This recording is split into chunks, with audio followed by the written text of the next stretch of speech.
Bebang! Ay, andyan na si nanay. Galing siyang palengke. Siguro may pasalubong siya sa akin. Halika rito sa labas. Opo, andyan na, nay. Yahoo! Wow! Diba? Ang ganda ng halaman. Binili ko to sa palengke. Kala ko hiningi nyo lang yan sa kapitbahay. Wala nang nahihingi sa panahon na yun, Bebang. Hindi nyo man lang ako binilihan ng bagong damit. Inuna nyo pa yung halaman. Oh, no! Ay, tignan nyo po itong damit ko. Punit-punit na. Pasensya naman. Sa susunod, pagpunta ko ng palengke, bibilihan kita ng bagong damit. Totoo po, Nay? Bibilihan nyo ako? Oo naman. Pero syempre, alagaan mo muna itong bago kong halaman. Sige po, Nay. Alagaan mo yan. At diligan mo yan, ha? Kung hindi, naku, mayayari ka sa akin. Hindi kita bibilihan ng bagong damit. Opo, aalagaan ko po itong mabuti. Later. Na. Bebang! Oy, Iska! Ano yung ginagawa mo? Dinidiligan ko tong halaman ni nanay. Plantita ka na din? Pang matanda lang yan eh. Hindi ako plantita. Pinapalagaan sa akin to ni nanay. Para bilihan niya ako ng bagong damit. Ganun ba? Sige, tulungan kita para mabilis siyang lumago.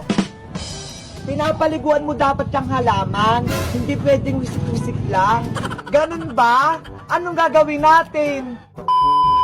Ayan, dapat binababad yan sa tubig para lumago yung ugat. Para mabilis na siyang lumaki. Ay, ganun pala. Ang galing. Turo yun ng nanay ko. Magaling siyang magtanim. Fresh na yung halaman ni nanay. Hindi pa yan tapos. Binibilad pa yan sa araw para lumakas at magkabulaklak agad. Hindi totoo yan. Ganun ba? Oo, kasi ang araw, vitamin siya ng mga punot halaman. Baka naman masunog to sa araw, Iska. Hindi yan, Bebang. Sige, dyan mo yan ilagay.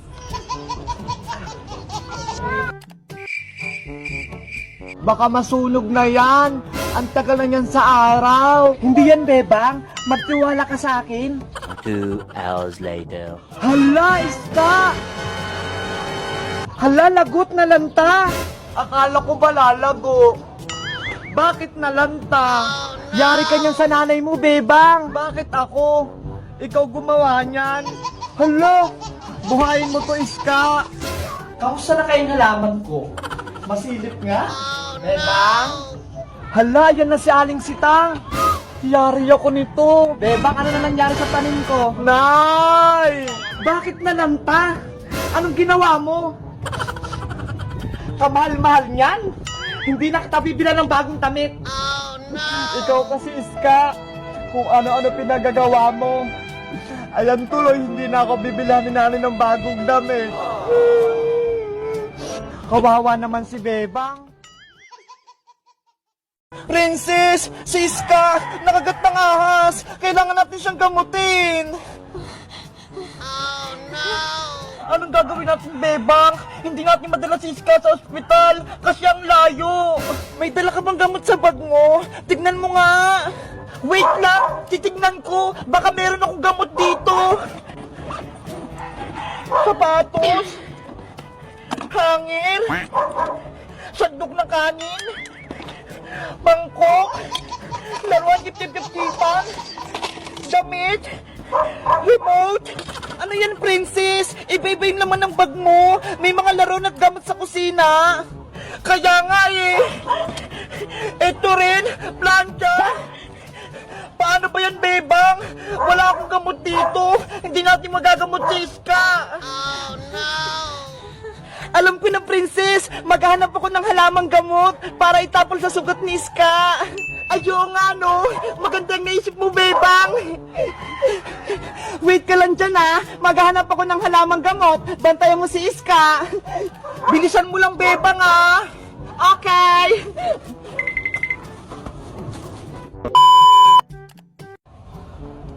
Saan kaya ako makakita ng halamang gamot? Ay, ayun! May bayabas! Mapisa yun sa sugat! Sana, mapagaling nito si Iska!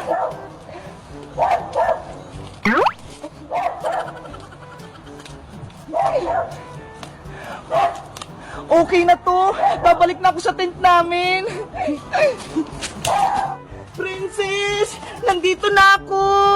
May nahanap ka bang halamang gamot, Bebang?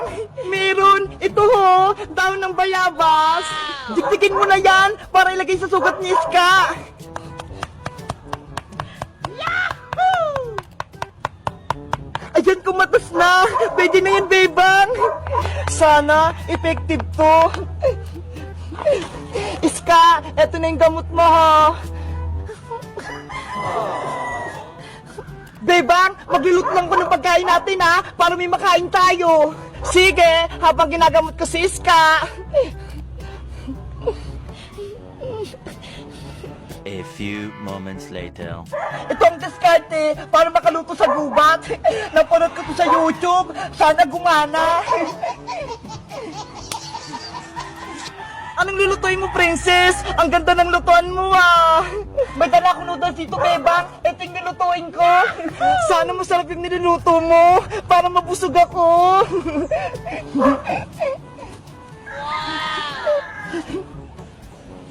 Ayan na, Bebang. Kumukulo na. Luto na yung noodles. Wow! Ang galing mo, Princess! Nakaluto ka nga! Sabi ko sa'yo eh, ang Girl Scout laging handa. Dapat marunong magluto sa gubat. Bebang!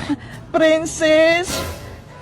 Princess! Siska! Nagising na! Gumana yung nilagay kong halamang gamot! Siska! Mabuti naman gising ka na! Umuwi na tayo! Ayoko na rito sa gubat! Sobrang delikado!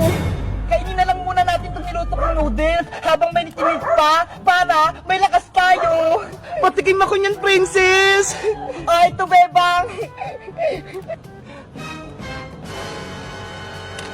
Ew! Kadiri! Ang pangit ng lasa! Ang alat! Patikim nga!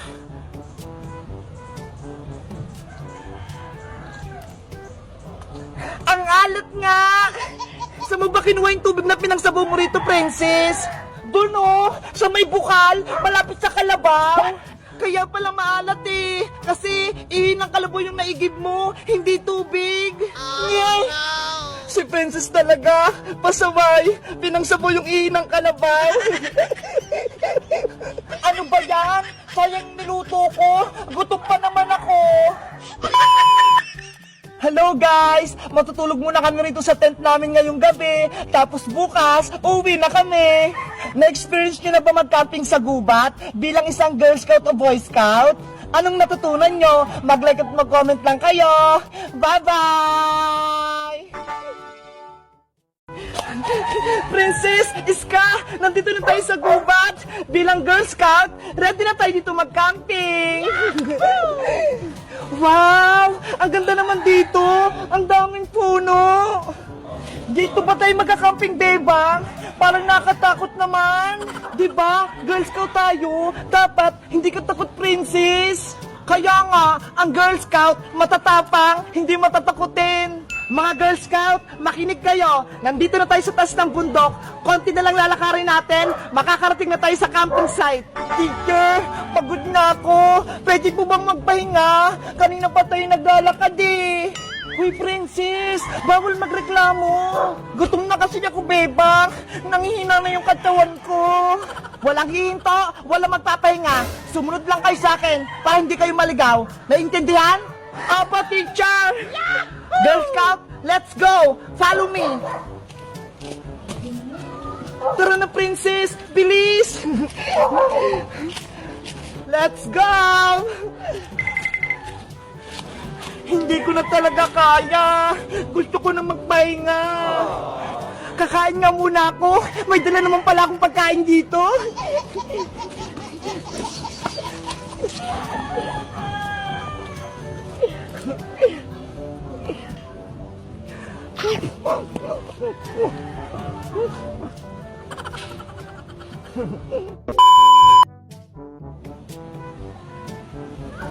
Girl Scout, bilisan nyo! Ang taas pa ng lalakarin natin! Oh, no! Ang bilis naman ni Teacher Magda! Masukol nga yung daanan eh! Baka may ahas! Teacher Magda, wait lang po. Nayakul pa pala ako dito.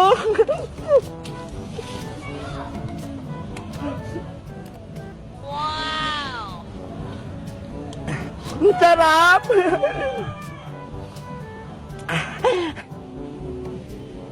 Ayun, busog na ako. Pwede na ulit ako maglakad.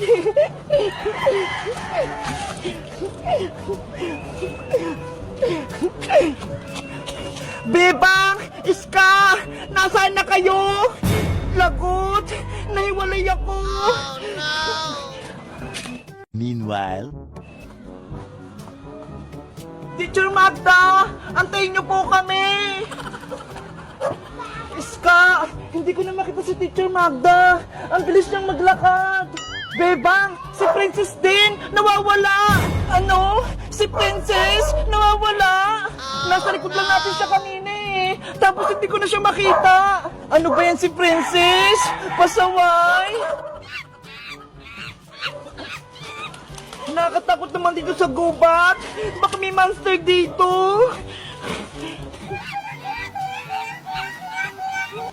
Ano yun? Parang may mga unggoy!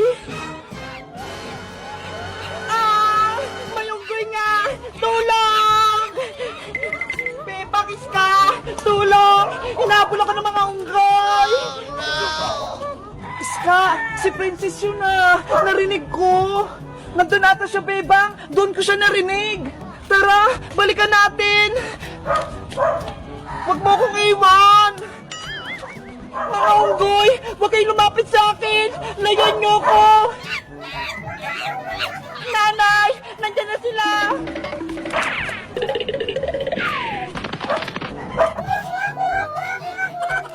Nakakatakot naman dito sa gubat! Sana hindi na lang ako sumama! a few moments later. Princess! Nasaan ka? Princess! Magpakita ka na! Iska! Tignan mo ho! May pinagkainan dito ng saging! Baka si Princess kumain nito, kaya siya naiwang! Si Princess kasi laging gutom. Girl Scout naman siya. Dapat malakas siya, hindi siya gutumin. Ayan tuloy, nawawala siya. Hanapin natin si Princess Iska. Paggabi na ho. Baka pag madilim na, hindi na natin siya makita. Tignan natin siya ron, Bebang. Bebang! Iska! Tulong! Nandito ako sa puno! Hello guys! Magandang araw! Umakyat kami ngayon sa bundok kasi Girl Scout Day ngayon. Kaso, si Princess, nawawala siya, naliligaw. Alam nyo ba kung saan namin siya hanapin? Mag-comment lang kayo para sa part 2. Bye-bye!